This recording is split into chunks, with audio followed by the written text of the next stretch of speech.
So the comments on my non-Assassin's Creed video yesterday were cancer.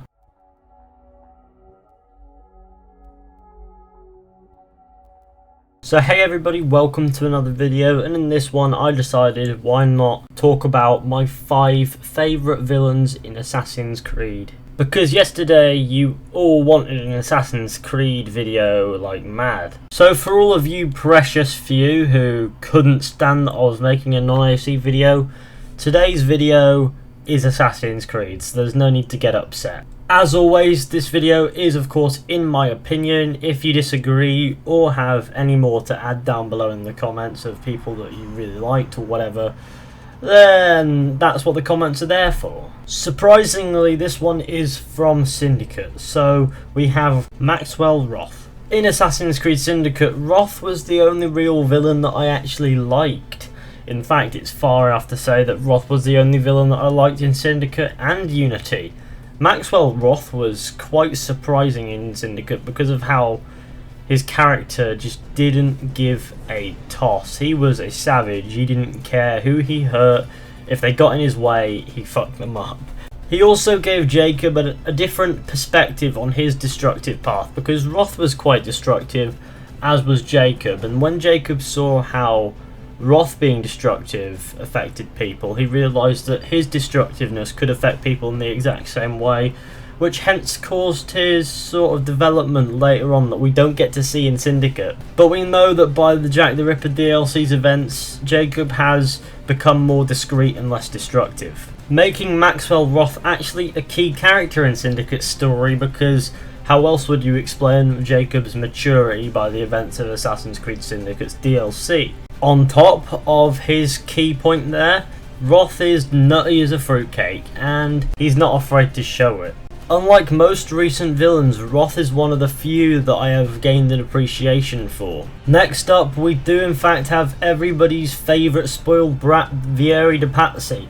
Vieri de Pazzi is a character that you will love to hate because he's a dickhead, in short. His childhood feud with Ezio makes him a personal enemy of Ezio's, which makes him as a villain more interesting because he and Ezio have history before the games, meaning that the assassin is facing off one of his childhood nemesis rather than just a Templar, which makes killing him all the more satisfying. He learned the hard way why it's bad to throw rocks. I'm sure when we killed him we all felt a little bit relieved, or maybe just morbidly satisfied. Next we have Cesare Borgia. Now Cesare Borgia as an antagonist was very prominent throughout the game. Usually they're quite elusive, they don't take too much time in the game. It's like usually it's a target you build up and you move on sort of thing with Assassin's Creed besides from the main villain, but Cesare was more consistent in the game as the main villain than most main villains were. Cesare was present in the majority of sequences in the game, and it's pretty clear from the start that you're supposed to stop him from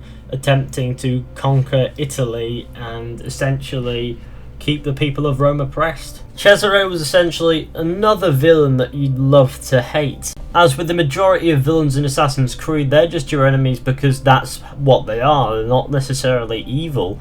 Whereas with Cesare is genuinely evil. On top of that, he was delusional and a bit mad, but we all know that that's the Borgia for you. I do feel as if Cesare could have done with a couple extra sequences where you could sort of flesh out why he's so fucked, but the fact that he's there and we see the after product is enough. And he's definitely a unique villain in Assassin's Creed.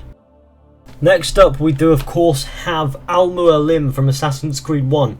Now if you remember back to my last point, which wasn't very long ago, I know it might be hard for some people, but in my last point I did mention that Cesare was present as a villain throughout the entire thing, and that you knew that he was the main villain. Well, in Assassin's Creed 1, you thought that the main villain was Robert de Sable and Al-Mualim was your friend, and at the end he sort of betrays you, and then you realise that he's the main villain actually, and he's the one who's been pulling the strings, getting you to do his bidding and his dirty work, and essentially what you've been doing is being a pawn to your villain, the main antagonist, the person you're supposed to be defeating, and then at the end of the game you finally get to go ahead and serve that justice that you need to serve. And although he's present throughout the entire game, you don't know he's your enemy until right up to the very end. Although he shows villainous traits from pretty much the get-go, you don't think he is going to be the main villain at all up until the end, when you realise that he's betrayed you and then you have to take him down. He's a pretty nasty character in some scenes. You see that he's quite villainous, but you don't think he's your enemy, but he is. And that's what makes Al-Mualim such a great villain. And in my number one spot is Rodrigo Borgia from Assassin's Creed 2. Rodrigo, much unlike his son Cesare, is more of the type of villain that will work in the shadows, weave his way through the political system, let others handle the dirty work while pulling the strings from the shadows and essentially getting what he wants. His part in the conspiracy that killed Ezio's family makes him a very personal villain as far as Ezio is concerned, and a very personal antagonist, and someone that Ezio wants to see dead. However, Rodrigo can't give a fuck about Ezio or the assassins in general. He's always been a character who's preferred to stay away from the assassins, hence the secrecy. His secrecy proved challenging to Ezio when it came to tracking him down, resulting with us learning about his motives and etc. before we actually get to kill him, or at least getting the chance to do so. And even then the conspiracy is not quite unravelled, as you find out at the end of Assassin's Creed 2. His constant elusiveness made him easily one of the best antagonists we've ever seen in Assassin's Creed, and in my opinion the best antagonist in the entire franchise. And there you have it, those are my 5 favourite antagonists in Assassin's Creed. Now I debated whether or not to include Haytham, but I then came to the conclusion that Haytham wasn't much of an antagonist as much as he was an anti-hero, so I decided to avoid putting him in there. But other than that, there you have it. Thanks for watching, guys. I hope you enjoyed. Be sure to go ahead, leave a like, subscribe, share, comment, tell your friends about this video and channel, and I will see you all in the next one with another video. So yeah, so that.